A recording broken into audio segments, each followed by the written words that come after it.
What is going on, guys? As always, the great one with Monday Night Raw review. The TV is just for these kind of things. I'm going to do the same on SmackDown. I actually did that. This is not the first time, but whatever. Do I think it was a good show? Now, I don't know. Like these Raws, like it's just a filler before Royal Rumble. We all know that, and I wish it was the last show before Royal Rumble because there's going to be two more. Holy shit!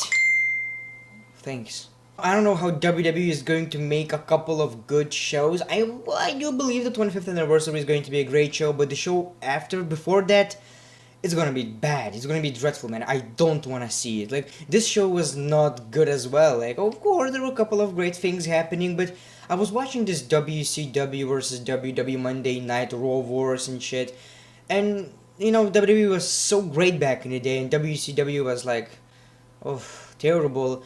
And it's kind of like watching WWE right now when you see kind of these things happening and you're like, well, some of these things are not even that bad. Like what we have right now in the WWE is way worse.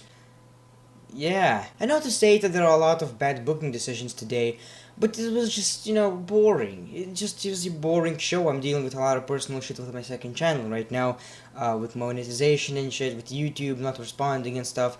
So I was really stressed. I just laid in my bed, started watching Monday Night Raw. Halfway through, I fell asleep. I watched it, in the morning. And it's not like it was that bad of a show, but it's just a filler. And I don't get this whole Finn Balor shit. Like, what are they doing with him? Like, for no reason, they're just, bam, we're going to have the Bullet Club reuniting. Just for no reason at all. Like, instead of doing a great storytelling with AJ Styles, Finn Balor, and Luke Gallows and Carl Anderson, like, what's gonna happen? Who's the heel? Who's the leader of the Bullet Club?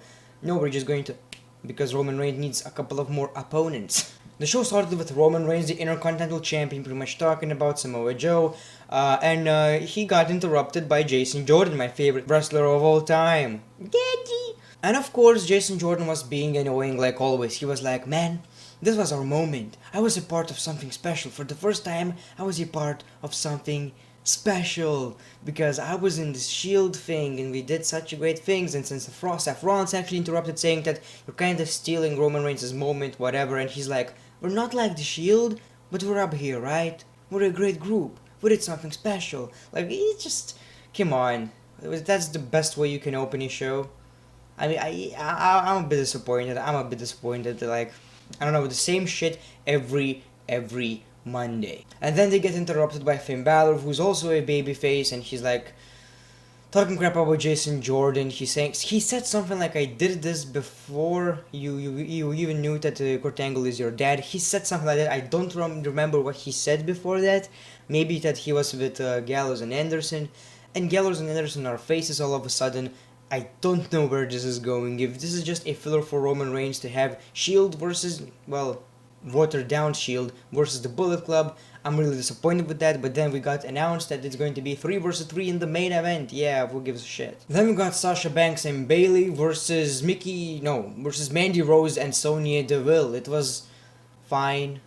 It was fine. The face team won by submission, and I think we've seen every variation of these matches, and it's like also a thing that we're seeing every week. There's not a different outcome, not a different promo segment, whatever the case may be. They're just ruining it every single time. You're going to hear some Shield and Jason Jordan disagreement, and you're going to have the same women's angle every week. Like, I don't care. If I missed this show, I didn't miss anything. Well, if it wasn't for The Miz. Then we got Woken Matt Hardy versus Kurt Hawkins, and Matt Hardy is actually first match as Woken Matt Hardy, and he's having a new theme song. Not the theme song that he had during live events that we talked in the news, like this piano stuff. It's actually a different one, and it sounds good. It's more of a Matt Hardy-ish. You have him laughing and some delete things, I think, in the song, and it suits him pretty well. It's like this really emotional song, intense. I absolutely loved it. However, he's still using the Hardy Boys Titantron Minitron, which was kind of weird. I think they just didn't do it, kind of a fuck up. But this laughing thing that I want to talk about. He's laughing before the entrance. He's laughing during an entrance, probably. I think it's overdone. Like, I love Matt Hardy's gimmick, whatever the case may be. The laughing thing, though, is overdone. It's not entertaining anymore, sorry. It's overdone. And of course, he won the match against Kurt Hawkins. He actually bitten him in the hand, and instead of doing like this, twist of fate, like he did something like, yeah, yeah, something like that. He's now doing like delete or it's over. Yeah, he says it's over and then twist of fate. I actually love that. It's something different and suits his character pretty well. After he won the match, we got the lead chant, and Bray Wyatt actually interfered, and we got this kinda in the dark with a highlight of on them, face to face, and pretty much laughing to each other for like 4 minutes. It's good and all, it's entertaining. I just got tired of this whole laughing thing. Like, this whole rivalry is surrounded by who's laughing. I'm laughing, oh, you laugh too. That's the whole deal. Like, they could do so much more with that. It's Bray Wyatt, very weird character in the WWE. Matt Hardy even more. So you can do so much things with these guys, but you just choose to laugh. It's just fucked up, Then we got The Miz's return to WWE, and he actually appeared with a new hairstyle, which I actually absolutely love. He looks fresh, with a little bit of a beard, so he looks like a mature version of 2012 The Miz. Or 10 or 12, like he actually returned, Chris Jericho and shit.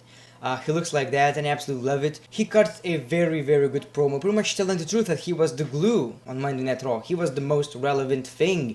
And I'm kind of disappointed that his goal is still the Intercontinental Championship, because I was hoping he would go for a Universal title, and that's one of the downsides of a Universal Championship, that is held hostage by Brock Lesnar, So none of these guys that deserve the main title they're not gonna get it, because Brock Lesnar is the champion and Roman Reigns is the only challenger, So it kind of sucks.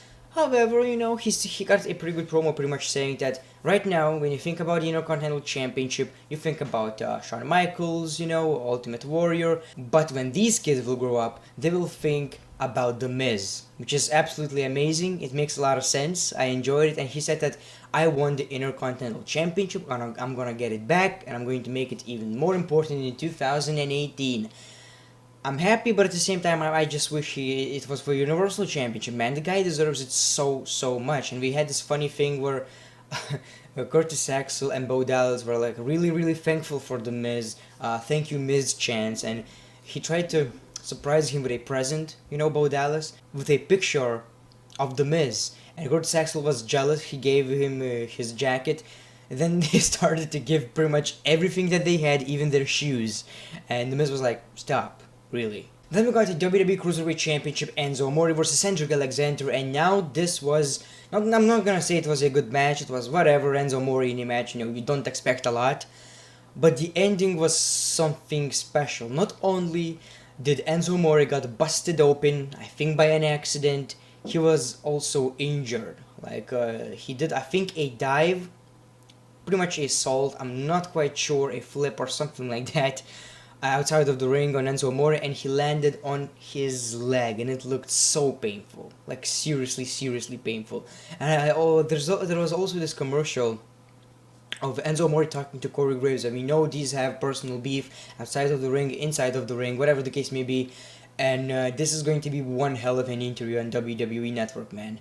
It's awesome. Like, you gotta see that promo. They pretty much Enzo Amore said, you're a terrible wrestler and a terrible commentator, and walked off. Like, it's great. I cannot wait to see that, honestly. But it seems like Enzo Amore could be injured. Hopefully it's not that serious. Cedric Alexander wins the match, but it was not a pinfall, so yeah, Enzo Amore is still the champion. Because when you get counted out, the title is not yours.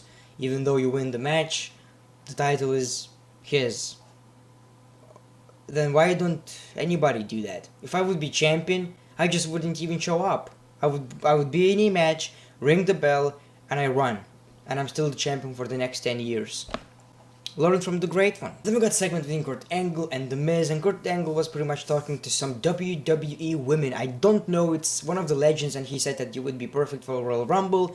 And could be Lita, could be Trish, I'm not quite sure. And then we got The Miz, he did this to Kurt Angle, he was like, don't touch me. And he said, I won the Intercontinental Championship. Kurt Angle is like, yeah, I guess you deserve it. And The Miz pretty much said that I want it to be special on 25th anniversary on Monday Night Raw.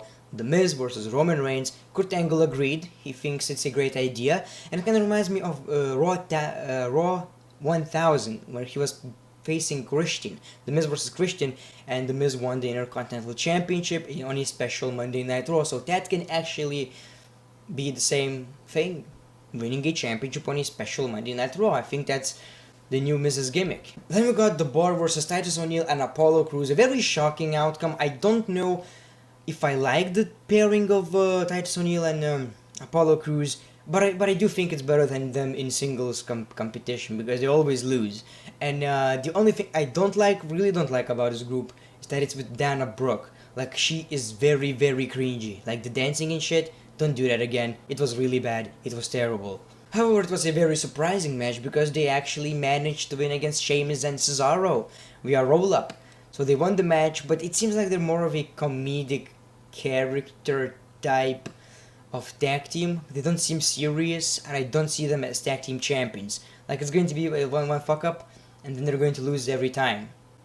Mark my words. Then we got Brock Lesnar and Paul Heyman cutting a promo. It was really similar to the last one, but this time he was pretty much focusing on how it's unfair to have two opponents, how it should be old school, 1 versus 1. It's not like who's the next challenger for Brock Lesnar. Now it's about who's going to take the championship away from Brock Lesnar.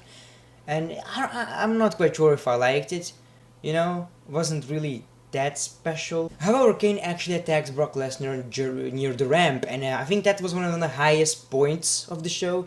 It was really nice. We got a backstage brawl between Kane, Brock Lesnar, Braun Strowman, and Braun Strowman just beaten the shit out of both of these guys, like backstage throwing them into these objects. Like, it was seriously awesome. I enjoyed it, and it looked really painful. He defeated both the opponents, and he had this thing, I don't know how it's called, man. He was pretty much did this, and he pulled the construction of some shit, like very heavy, like a goddamn Superman, and it fell on Brock Lesnar and Kane, kinda, because it doesn't seem like it had any impact. Like, it obviously fell on these boxes, and it didn't even touch Lesnar or Kane, but it obviously didn't touch them. And I was like, so what's the point of that? To show Braun Strowman's strength? Although it was a really good moment, and it seems like that's the new Braun Strowman's gimmick, just doing crimes, I guess. Then we got Samoa Joe versus Rhino. Samoa Joe wins. Who the fuck cares about that? Like, seriously, well, what's up with all this filler? That's what I'm talking about. It's every day is the same shit and some filler. Then we got Alexa Bliss actually lying to Nia Jax that she said something about Nia, you know, Asuka talk trash about you, and she was pretty much, you speak Japanese? No. Well, Asuka doesn't speak English, and she pretty much found out that Alexa Bliss is lying. However, she still attacked Asuka. You know, he did this electric chair move, and pretty much from behind, but beating the shit out of Asuka. I want to see this match, actually, at some pay-per-view. It needs to happen. And of course the main event, The Club versus The Shield and Jason Jordan. It was a pretty alright match. We have lots of great wrestlers. I think every wrestler in this match is very talented. And we got this, again, it's the same crap. Like, the ending is also a fuck up. Like, Jason Jordan is not a very good tag team partner. Roman Reigns tagged Seth Rollins, or the other way around. Seth Rollins tagged Roman Reigns at the end of the match, and the referee didn't see it because of distraction by Jason Jordan, who was actually trying to help, you know. It's not his fault, really. And then Finn Balor was running into the opponents, and Jason Jordan rolled out, and he hit Seth Rollins. His finisher, coup de grace, 1, 2, 3. The Club wins the match. They looked kind of heelish at the end of it for some reason, I don't know why. But then we got this Roman Reigns, Jason Jordan stare down. They were pretty much arguing, and out of nowhere, The Miz Taraj. They beat the shit out of everybody, and the last one is obviously Roman Reigns, so skull-crushing finale, and then the Shield's powerbomb, and The Miz stands tall, kinda sending a message to Roman Reigns. Pretty generic stuff that I was actually really expecting.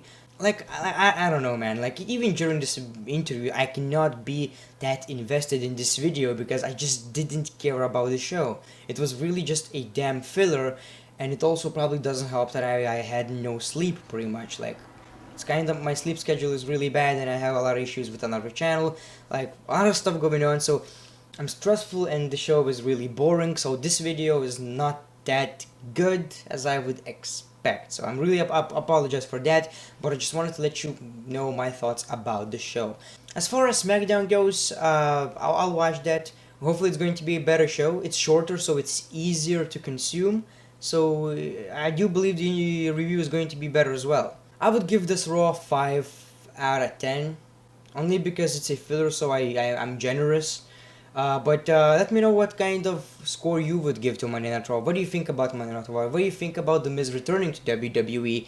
And I don't know, like the video, subscribe if you haven't. Great one, peace, love and hugs. It's been a pleasure.